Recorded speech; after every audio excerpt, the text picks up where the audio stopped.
ولكن يريد ليطهركم وليتم نعمته عليكم لعلكم تشكرون صدق اللہ العظیم۔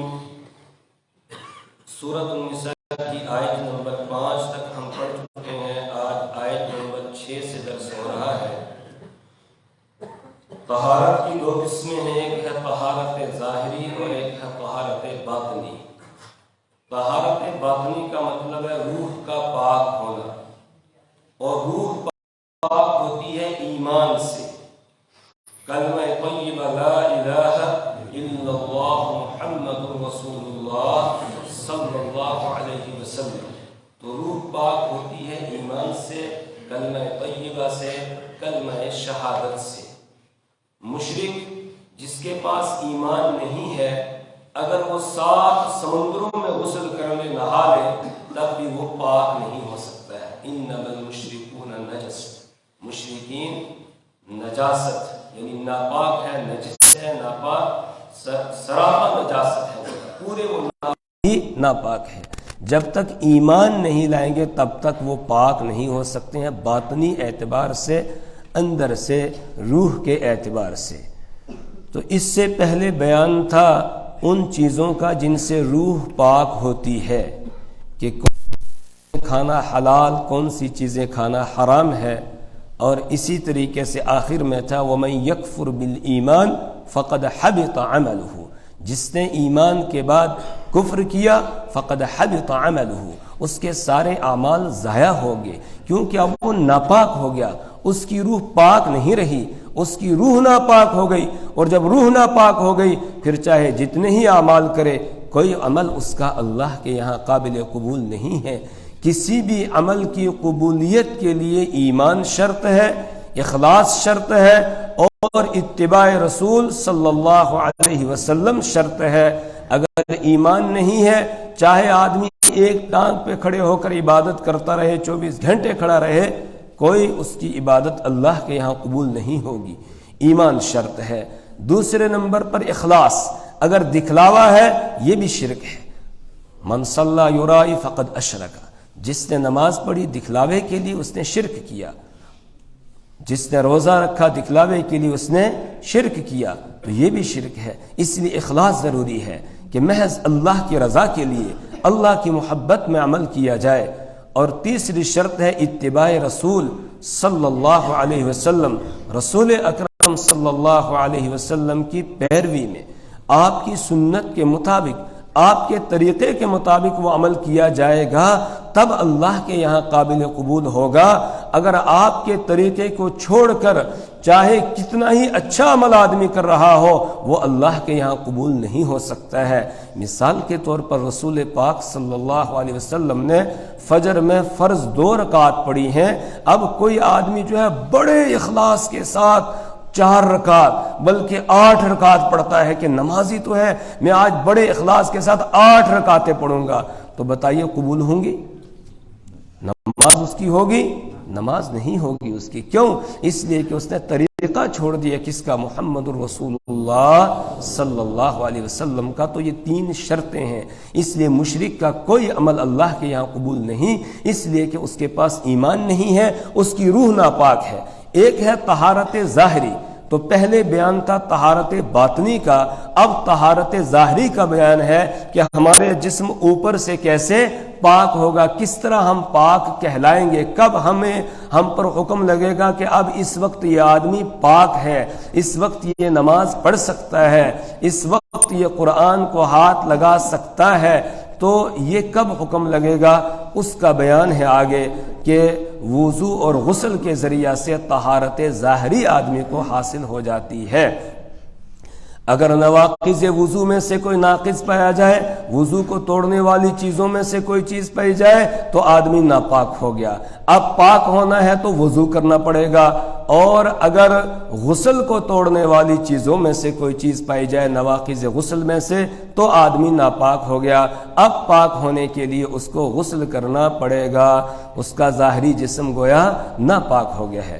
یا ایھا الذین آمنوا اذا قمتم الی الصلاۃ, اے وہ لوگو جو ایمان لائے ہو, اذا قمتم جب تم اٹھو, الی الصلاۃ نماز کے لیے, جب تم نماز کی طرف اٹھو, نماز پڑھنے کا ارادہ کرو, فاغسلوا وجوہکم تو تم اپنے چہروں کو دھو لو. مطلب یہ ہے نماز پڑھنے کا تمہارا ارادہ ہے, ارادہ کر لیا نماز پڑھنے کا, اور وضو نہیں ہے, بے وضو ہو تو وضو کر لو, اور اگر پہلے سے وضو ہے پھر وضو دوبارہ کرنا کوئی ضروری نہیں ہے. مثال کے طور پر کسی آدمی نے عصر کی نماز سے پہلے وضو کیا اور عصر کی نماز پڑھ لی, اس کا وضو ٹوٹا نہیں, مغرب کی نماز کا وقت ہو گیا, اب اسی وضو سے وہ نماز پڑھنا چاہے تو مغرب کی نماز پڑھ سکتا ہے, اس کے لیے نیا وضو کرنے کی ضرورت نہیں ہے. لیکن نیا وضو کرنا مستحب ہے, اچھا عمل ہے, یہ نور علی نور ہے, یعنی نور پر نور ہے کہ دوبارہ آدمی وضو کر لے. اس لیے ہماری کوشش ہونی چاہیے ہر نماز سے پہلے نیا وضو کریں, تازہ وضو کریں, کیونکہ وضو کرنے سے آدمی کو ایک انشراح سا محسوس ہوتا ہے, ایک تازگی محسوس ہوتی ہے اور ایک خوشی سی محسوس ہوتی ہے. اب اس تازگی, انشراح اور خوشی کے ساتھ اللہ کے سامنے کھڑا ہوگا, نماز پڑھے گا, اس میں زیادہ لطف آئے گا. اور اگر پہلا وضو تھا, نماز اس کی بالکل ہو جائے گی, لیکن وہ بات نہیں ہوگی جو تازے وضو سے ہوتی ہے. اس لیے ہمیں کوشش کرنی چاہیے کہ ہر نماز کے لیے ہم نیا وضو کریں. رسول پاک صلی اللہ علیہ وسلم کی عادت شریفہ یہی تھی, ہر نماز کے لیے نیا وضو کرتے تھے. البتہ کبھی کبھی آپ نے ایک ہی وضو سے کئی نمازیں بھی پڑھی ہیں تاکہ امت کو مسئلہ معلوم ہو جائے کہ ہر نماز سے پہلے وضو کرنا کوئی ضروری نہیں ہے اگر پہلے سے وضو ہو. تو یا ایھا الذین آمنوا اذا قمتم الی الصلاۃ, اے وہ لوگو جو ایمان لائے ہو, جب تم نماز کے لیے اٹھو, فاغسلوا وجوہکم تو تم اپنے چہروں کو دھو لو, وایدیکم الی المرافق اور اپنے ہاتھوں کو دھو لو, اپنے بازوؤں کو دھو لو, الی المرافق کوہنیوں تک, کوہنیوں سمیت اپنے ہاتھوں کو اپنے بازوؤں کو دھو لو. وَامْسَحُوا بِرُؤُوسِكُمْ اور اپنے سروں کا مسح کرو, وَأَرْجُلَكُمْ إِلَى الْكَعْبَيْنِ اور اپنے پیروں کو دھو لو ٹخنوں سمیت.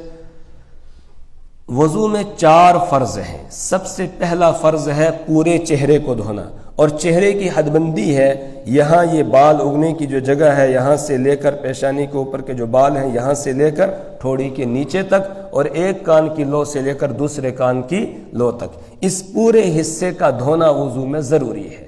اگر ایک بال کے برابر بھی کوئی جگہ خشک رہ جائے گی تو آدمی کا وضو نہیں ہوگا. چہرے کی یہ حد ہے. دوسرا فرض ہے دونوں بازوؤں کا دھونا. بازو کہاں تک دھوئیں گے؟ یہاں تک, یہ کوہنیوں سمیت, کوہنی پوری جو ہے وہ دھونی ہے, جیسے وہ بازو دھونا ہے کوہنی بھی پوری دھونی ہے, دونوں بازوؤں کو کوہنیوں سمیت دھونا ہے. تیسرا فرض ہے سر کا مسح کرنا. سر کے چوتھے حصے کا مسح کرنا فرض ہے, چوتھے حصے کا مسح کرنا فرض ہے. رسول پاک صلی اللہ علیہ وسلم نے ایک مرتبہ چوتھے حصے پر مسح کیا. آپ کی عادت شریفہ تھی پورے سر کا مسح کرنا, سنت وہی ہے کہ پورے سر کا مسح کیا جائے, لیکن ایک موقع پر رسول پاک صلی اللہ علیہ وسلم نے اپنی ناصیہ پر, پیشانی پر مسح کیا. اور یہ پیشانی وہ والی نہیں جو ہماری اردو والی ہے, یہ والی پیشانی, اس کو تو ماتھا, یہ تو جبہہ ہے. ناصیہ کہا جاتا ہے سر کے بالوں کا وہ حصہ جس کا رخ آگے کی طرف ہے, سر کے بالوں کا وہ حصہ جس کا رخ آگے کی طرف ہے. ہمارے سر کے جو بال ہیں نا تو کچھ ایسے ہیں ادھر کو لٹکے ہوئے, کچھ ادھر سے لٹکے ہوئے, کچھ پیچھے لٹکے ہوئے, کچھ بال وہ ہیں جن کا رخ آگے کے لیے ہوتا ہے, ہم زبردستی ان کو پیچھے کرتے ہیں پھر وہ دوبارہ آگے آ جاتے ہیں. تو بال, سر کا وہ حصہ کہ جہاں بالوں کا رخ آگے کی طرف ہے اس کو ناصیہ کہا جاتا ہے. تو رسول پاک صلی اللہ علیہ وسلم نے ایک موقع پر صرف جو ہے اپنی ناصیہ پر مسح کیا, ایسے یہاں سے یہاں تک یہ مسح کیا. تو یہ چوتھے حصے کا، سر کے چوتھائی کا مسح ہوگا. اتنا مسح کرنا فرض ہے، چوتھے حصے کا مسح کرنا فرض، اور پورے سر کا مسح کرنا یہ مسنون ہے، سنت ہے. اور مسح کرنے کا طریقہ یہ ہے کہ ہاتھوں کو اس طرح ملا کر آگے رکھے، پھر پیچھے گدی تک لے جائے، پھر دوبارہ واپس لائے. یہ مسنون طریقہ ہے. اس کے بعد پھر کانوں کا مسح ہے، پھر یہ گردن کا مسح ہے. تو وَامْسَحُوا بِرُؤُوسِكُمْ، تیسرا فرض ہے سر کے چوتھے حصے کا مسح کرنا. وَأَرْجُلَكُمْ إِلَى الْكَعْبَيْنِ، اور تیسرا تو چوتھا فرض ہے دونوں پیروں کو ٹخنوں سمیت دھونا. ٹخنا کس کو کہتے ہیں؟ ہمارے پیر کے جو دونوں جانب ہڈی ابری ہوئی ہے، دائیں طرف بھی اور بائیں طرف بھی نکلی ہوئی ہے ہڈی، تو اس کو ٹخنا کہا جاتا ہے. ان ٹخنوں سمیت دھونا. اور اس میں بھی اگر ایک بال کے برابر کوئی جگہ خشک رہ گئی تو وضو نہیں ہوگا، وضو نہیں ہوگا تو نماز نہیں ہوگی. ایک موقع پر رسول پاک صلی اللہ علیہ وسلم نے دیکھا کہ صحابہ کرام رضوان اللہ تعالی علیہم اجمعین جلدی جلدی وضو کر رہے ہیں. ایک صاحب کو آپ نے دیکھا کہ ان کی ایڑی کا پچھلا حصہ ٹخنے کے نیچے جو ہے نا گہرا سا حصہ، یہ جو ہے وہ خشک رہ گیا. تو رسول پاک صلی اللہ علیہ وسلم نے فرمایا ویل للأعقاب من النار، ویل للأعقاب من النار، کہ ایڑیاں دوزخ میں لے جانے والی ہیں، ایڑیاں دوزخ میں لے جانے والی ہیں. لہٰذا ایڑیوں کو اچھی طرح دھو، اس میں خشک نہ رہ جائے. کبھی پاؤں کے نیچے کا جو حصہ ہوتا ہے نا یہ بھی خشک رہ جاتا ہے، اس لیے اچھے طریقے سے مل کے ہمیں دھونا چاہیے پیروں کو بھی. تو یہ چار فرض ہیں. پہلا چہرے کا دھونا، دوسرا دونوں بازوؤں کا دھونا، اور تیسرا فرض ہے سر کے چوتھے حصے کا مسح کرنا، اور چوتھا فرض ہے دونوں پیروں کو ٹخنوں سمیت دھونا. ان فرائض کا یہاں پر بیان ہے. باقی کلی کرنا، ناک میں پانی ڈالنا، کانوں کا مسح کرنا، گردن کا مسح کرنا، قبلہ رخ ہو کر وضو کرنا، ہر عضو کو تین مرتبہ جو ہے وہ دھونا، 3 مرتبہ کلی کرنا، 3 مرتبہ ناک میں پانی چڑھانا، یہ سب سنتیں ہیں. بعض اعمال ان میں سے سنت ہے اور بعض جو ہے وہ مستحب ہے. تو ہمیں کامل اور مکمل وضو کرنا چاہیے. البتہ فرائض یہ ہیں جو یہاں بیان کیے گئے. فَاغْسِلُوا وُجُوهَكُمْ، تو تم دھو لو اپنے چہروں کو، وَأَيْدِيَكُمْ إِلَى الْمَرَافِقِ، اور اپنے ہاتھوں کو یا اپنے بازوؤں کو کوہنیوں سمیت. وَامْسَحُوا بِرُؤُوسِكُمْ، اور مسح کرو اپنے سروں کا. وَأَرْجُلَكُمْ إِلَى الْكَعْبَيْنِ، اور پیروں کو دھو ٹخنوں سمیت. وَإِن كُنتُمْ جُنُبًا فَطَّهَّرُوا، اور اگر تم ہوں جنابت کی حالت میں. وَإِن كُنتُمْ جُنُبًا، اور اگر تم جنبی ہوں، جنابت کی حالت میں ہو، یعنی تمہیں غسل کی ضرورت ہے. فَطَّهَّرُوا، تو تم اچھی طرح پاکی حاصل کرو. فَطَّهَّرُوا، اچھی طرح پاکی حاصل کرو. اچھی طرح پاکی کیا ہے؟ اب پورے جسم کو دھونا ہے. یہاں غسل کے فرائض کا بیان آ گیا کہ پورے جسم کو دھونا ہے. ایک بال برابر بھی جگہ خشک نہیں رہنی چاہیے. اگر ایک بال برابر بھی جگہ کوئی خشک رہ گئی تو ہمارا غسل نہیں ہوگا، ہم پاک نہیں ہوں گے، ناپاک ہی رہیں گے. اسی طریقے سے غسل کے اندر کلی کرنا اور ناک میں پانی چڑھانا یہ بھی فرض ہے. کیوں؟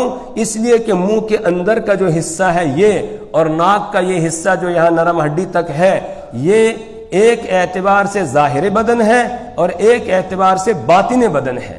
تو اس کو ظاہر بدن کا حکم بھی ہے اور اندرون بدن کا حکم بھی حاصل ہے. تو وضو میں تو اس کو اندرون بدن مان لیا گیا، اس لیے وضو میں کلی کرنا یا ناک میں پانی چڑھانا فرض نہیں ہے. لیکن غسل کے اندر اس کو ظاہر بدن کا حکم دے کر تو اس کا دھونا بھی ضروری قرار دیا گیا. لہٰذا کلی کرنا ضروری ہے، ناک میں پانی چڑھانا ضروری ہے. کسی پر غسل واجب ہوا، اس نے کلی نہیں کی، اس نے ناک میں پانی نہیں چڑھایا، تو اس کا غسل نہیں ہوگا. اس لیے غسل کے 3 فرض ہیں: پورے جسم کو دھونا، کلی کرنا، ناک میں پانی چڑھانا. اگر کسی نے انگوٹھی پہنی ہوئی ہو اس کو بھی ہلا لینا چاہیے، وضو میں بھی اور غسل میں بھی، کہیں اس کے نیچے جو ہے وہ جگہ خشک نہ رہ جائے. اسی طریقے سے ناخن پر اگر ناخن پالش وغیرہ لگی ہوئی ہو یا کہیں ہمارے جسم پر پینٹ لگا ہوا ہو وہ حصہ خشک رہ جائے گا، وضو نہیں ہوگا، اور اگر غسل کی ضرورت ہے تو غسل بھی نہیں ہوگا۔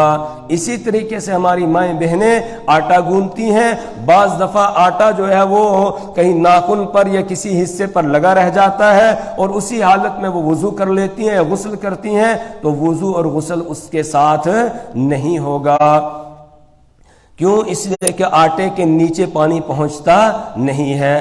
بعض ہماری بہنیں یا بھائی جو ہے وہ ناخن بڑے بڑے رکھ لیتے ہیں اور پھر ان ناخنوں کے نیچے میل بھی جمع ہو جاتی ہے تو وہ میل جو ہے وہ بھی پانی کو پہنچنے سے روک دیتی ہے۔ اس صورت میں بھی وضو یا اگر غسل کی ضرورت ہے غسل نہیں ہوگا۔ اسی لیے شریعت نے ہمیں ناخن کاٹنے کا حکم دیا ہے۔ ہر ہفتے 7 دن کے بعد ناخن کاٹنا یہ مستحب ہے، اور بڑے ہو جائیں اور اگر میل نیچے جمع ہو رہی ہے پھر تو ضروری ہو جائے گا۔ کیوں؟ اس لیے کہ اس صورت میں وضو کا مسئلہ ہے اور غسل کا مسئلہ ہے۔ تو وَإِن كُنتُمْ جُنُبًا فَطَّهَّرُوا، اگر تم جنابت کی حالت میں ہو تو فَطَّهَّرُوا، اچھی طرح پاکی حاصل کرو۔ وَإِن كُنتُم مَّرْضَىٰ أَوْ عَلَىٰ سَفَرٍ أَوْ جَاءَ أَحَدٌ مِّنكُم مِّنَ الْغَائِطِ أَوْ لَامَسْتُمُ النِّسَاءَ وَإِن كُنتُم مَّرْضَىٰ، اور اگر تم بیمار ہوں، أَوْ عَلَىٰ سَفَرٍ، یا تم سفر پر ہوں، بیمار ہوں اور ایسی بیماری ہے کہ جس میں پانی کا استعمال درست نہیں ہے، اگر پانی استعمال کریں گے تو ہلاک ہونے کا خطرہ ہے یا بیماری کے بہت بڑھ جانے کا خطرہ ہے، تو اس صورت کے اندر وضو کی ضرورت ہو تو وضو کی جگہ یا غسل کی ضرورت ہو تو غسل کی جگہ تیمم کا حکم ہے جو آگے آ رہا ہے۔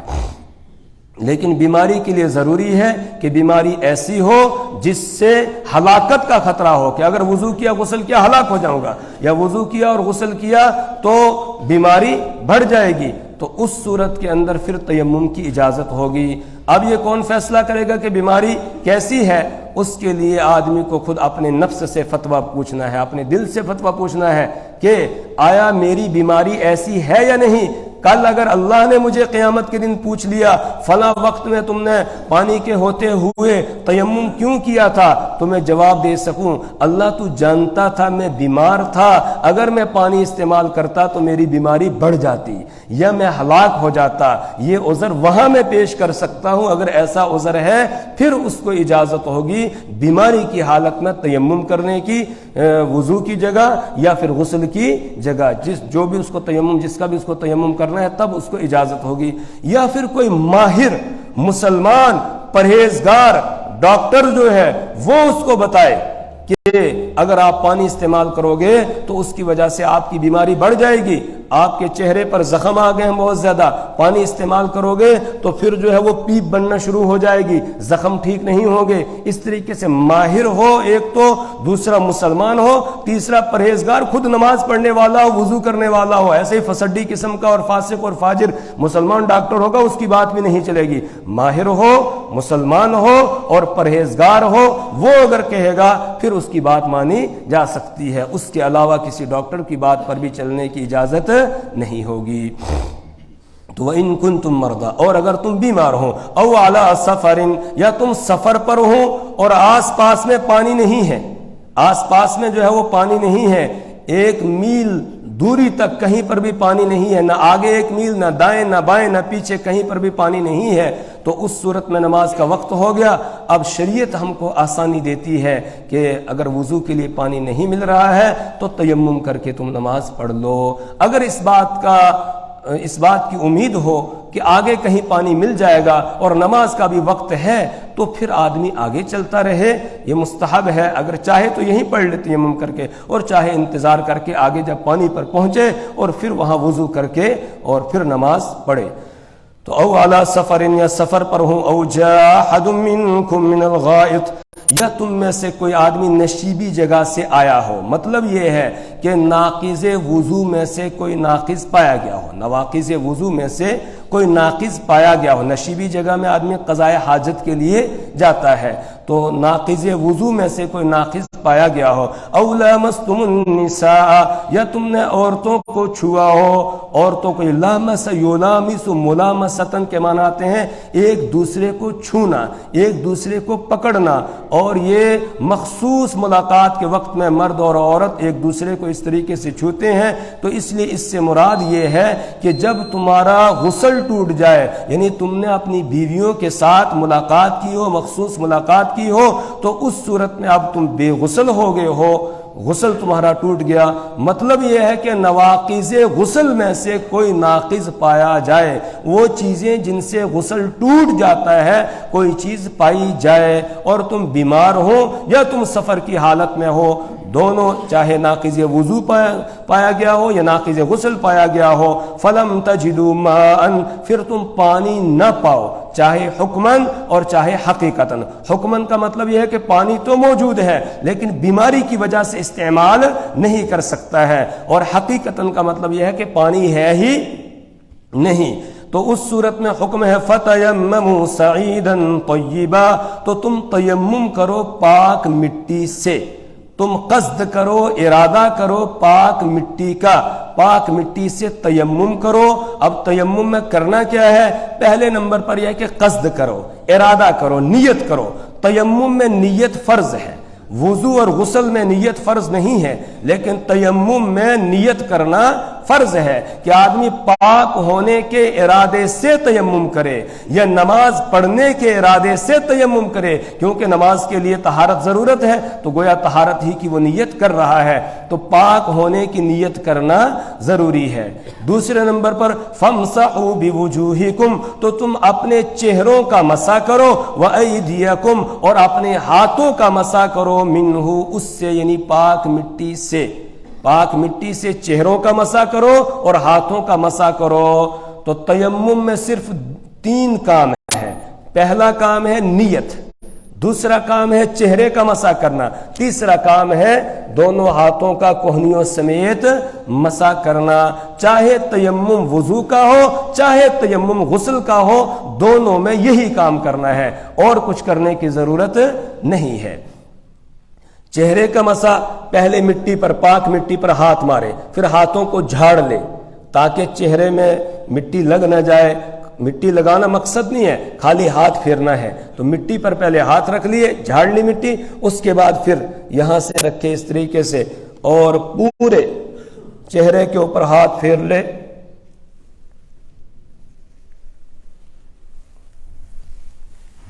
اس طرح دبا کر کہ کوئی جگہ ایسی نہ رہے جہاں ہمارا ہاتھ نہ پہنچا ہو۔ پھر اس کے بعد دوبارہ ہاتھوں کو مٹی پر مارنا ہے، اور پھر اس کے بعد پہلے دائیں بازو اس کا مسح کرنا ہے، اس طریقے سے یہاں رکھے اور اس طرح کھینچ کر لائے یہاں، پھر یہاں سے یہ انگوٹھا اور یہ انگلی بچ گئی تھی، اس سے کھینچ کر اچھے طریقے سے اس طرح ادھر لے آئے، پھر بائیں ہاتھ کا ایسے رکھ کے یہاں تک لائے اور پھر یہاں سے گھما کر اس طرح دبا کر کرے، پھر آگے انگلیوں کا خلال اس طریقے سے کر لے گا، اب اس کا تیمم ہو گیا۔ یہ تیمم کا طریقہ ہے۔ فَامْسَحُوا بِوُجُوهِكُمْ وَأَيْدِيكُمْ مِنْهُ، تو تم مسح کرو اپنے چہروں کا، وَأَيْدِيَكُمْ، اور اپنے ہاتھوں کا، منہ، اس سے، یعنی مٹی سے۔ اس سے آگے انشاءاللہ کل پڑھیں گے۔ اللہ ہمیں اپنی کتاب کی سمجھ اور فہم عطا فرمائے، اللہ ہمیں ظاہری اور باطنی طہارت عطا فرمائے، دونوں طہارتوں سے